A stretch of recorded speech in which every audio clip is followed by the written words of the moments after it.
Yung ating mga patties, guys. So, pinorm ko lang sila ng mas malaking ganyan, guys. Inayos ko lang sila ng mas malaki. Kasi napakaliit kasi nitong ating burger patty na to, guys. Kung makikita nyo, ay, manipis.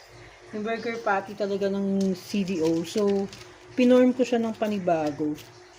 Panibagong bilog, ganyan, guys. Diba? Mas gumanda. Diba? Mas umokay yung, ano niya, formation. Yung pagkahulma. Sorry. Yan. So, tabi natin yung iba muna. So, yan. So, ganyan pala dapat para ilalagay talaga doon sa parang wax paper ba tawag dito.